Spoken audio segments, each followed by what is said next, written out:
తప్పకుండా స్వాగతిస్తాం కదండి. ప్రజాస్వామ్యంలో ఎన్ని పార్టీలు ఉంటే అంత మంచిది, ఎన్ని గొంతులు ఉంటే అంత మంచిది, ఎన్ని వాయిస్లు ఉంటే అంత మంచిది. తెలంగాణ ఉద్యమంలో కూడా మనం ఒకటే మాట అనుకున్నాం, ఎంతమంది జై తెలంగాణ అంటే అంత జల్దీ తెలంగాణ వస్తుందని. సో ఇప్పుడు కూడా ఎంతమంది జై బీసీ అంటే అంత జల్దీ బీసీలకు రిజర్వేషన్లు వస్తాయి. కాబట్టి అందులో సెకండ్ థాట్ ఏం లేదు, తప్పకుండా స్వాగతిస్తాం. Thank you. జై తెలంగాణ. ఇంకా చాలా మాట్లాడేది ఉండేనా మనం. నా బాధ ఏంటంటే నేను బతుకమ్మ చెప్తే మీరు కృష్ణ నీళ్ళు వేయరేమో అని. దేని దానికేనా. రేపటి నుంచి బతుకమ్మ సంబరాలు ప్రారంభం అవుతున్నాయి. ముందుగానే తెలంగాణ ఆడబిడ్డలందరికీ కూడా బతుకమ్మ పండుగ శుభాకాంక్షలు తెలియజేస్తూ ఉన్నాం. మరి ఎట్ ద సేమ్ టైం వచ్చినటువంటి ఆహ్వానాలన్నింటినీ కూడా పరిశీలన చేసి దాని ప్రకారం ఒక షెడ్యూల్ తయారు చేసుకోవడం జరిగింది. ఆ షెడ్యూల్ కూడా నిన్న మీ అందరికి కూడా రిలీజ్ చేయడం జరిగింది. అందులో భాగంగా మొదటి రోజు చింతమడకకి వెళ్తూ ఉన్నాము. మరి అట్లానే తర్వాత కార్యక్రమాలన్నింటినీ కూడా మీకు చెప్పడం జరిగింది. అట్లానే ఎప్పుడు చేసినట్టే తెలంగాణ జాగృతి నుండి కూడా ఈసారి ఒక పాట కూడా మళ్ళీ చేస్తూ ఉన్నాము. దాన్ని మాటల తిరుపతి గారు సోదరుడు తను రాసిండ్రు, మంగ్లీ పాడుతున్నది. సో ఈరోజు ఈవినింగో రేపు మార్నింగో అది కూడా రిలీజ్ అవుతుంది. సో అట్లా ఎప్పుడు చేసినట్టు బతుకమ్మ సంబరాలు ఎక్కడ తగ్గకుండా చేయాలని అనుకున్నాం. పోయినసారి మీకు తెలుసు రాజకీయంగా క్లిష్ట పరిస్థితులలో పోయినసారి హాజరు కాలేనటువంటి పరిస్థితి ఉండే. ఈసారి అన్ని చోట్ల బతుకమ్మ చేసుకోగలగడం అన్నది చాలా సంతోషాన్ని ఇచ్చే విషయం. అయితే ఈ సందర్భంగా ముఖ్యమంత్రి గారిని నేను మళ్ళీ డిమాండ్ చేస్తున్నా, బతుకమ్మకు చీరలు ఇచ్చినారు ఇదివరకు, మీరు ఒకటి కాదు నేను 2 ఇస్తా అని చెప్పారు. 2 లేవు, 1 లేదు, ఎక్కడా లేదు. కాబట్టి బతుకమ్మకు మా ఆడబిడ్డలందరికీ చీరలు ఇవ్వాలని చెప్పి డిమాండ్ చేస్తూ ఉన్నాను.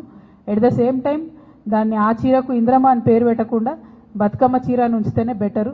ప్రతి సందర్భంలో తెలంగాణ యొక్క అస్తిత్వాన్ని తుడిచేసేటటువంటి కుట్ర జరుగుతున్నది మీ ప్రభుత్వంలో. అట్లా కాకుండా బతుకమ్మకు మీరు చీర ఇస్తే బతుకమ్మ చీర పేరుతోనే ఇవ్వండి, లేదా ఏదైనా తెలంగాణ ఆడబిడ్డ పేరుతో ఇవ్వండి, అంతేగాని ఇంద్రమ్మ పేరుతో మాత్రం ఇవ్వద్దు. ఇప్పటికే కుట్రపూరితంగా ఈ ప్రభుత్వం తెలంగాణ తల్లి దగ్గర నుండి బతుకమ్మను దూరం చేసింది. ఇప్పుడు తెలంగాణ ఆడబిడ్డల దగ్గర నుంచి బతుకమ్మ చీరను దూరం చేసింది. ఇటువంటి పరిస్థితి రాకుండా శ్రద్ధ పెట్టి ఆడబిడ్డల పట్ల గౌరవాన్ని, మన పండగలు మన సంస్కృతి పట్ల గౌరవాన్ని పెంపొందించే కార్యక్రమాలు ప్రభుత్వం చేయాలని చెప్పి నేను డిమాండ్ చేస్తాను.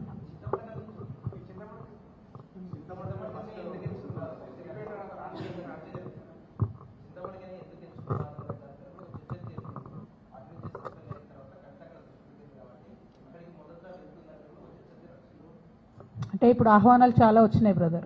సొంత ఊరు ఆహ్వానం అన్నది చాలా ఆత్మీయంగా ఉంటుంది, చాలా హృదయంగా ఉంటుంది, హృదయానికి దగ్గరగా ఉంటుంది. కాబట్టి ఆ ఆహ్వానాన్ని యాక్సెప్ట్ చేసినాం. పైగా వాళ్ళు పర్టికులర్గా ఎంగిల్పూల నాడే రమ్మన్నారు, అంటే మొదటి రోజే రమ్మని అడిగిండ్రు కాబట్టి అక్కడికి పోతున్నాం. ప్రత్యేకంగా రాజకీయపరమైనటువంటి ఇంపార్టెన్స్ మీరు ఎట్లా నేను వద్దన్న ఆపాదిస్తారు అని అట్లా నాకు తెలిసిన విషయమే. కాకపోతే నేను మాత్రం మా ఊరికి పోతున్నా.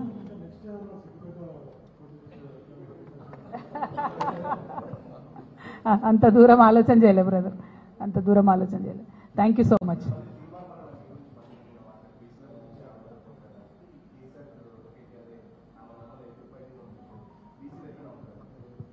నేనేమంటున్నా బ్రదర్, ఇష్యూ మీద మాట్లాడితే ఆన్సర్ ఇస్తాం, పర్సనల్గా మాట్లాడితే ఇక ఏం చెప్తాం చెప్పు. ఊకే బీసీల గురించి కొట్లాడదాం, అందరం కలిసి గట్టిగా ఎంటబడి బీసీల రిజర్వేషన్ సాధించుకుందాం.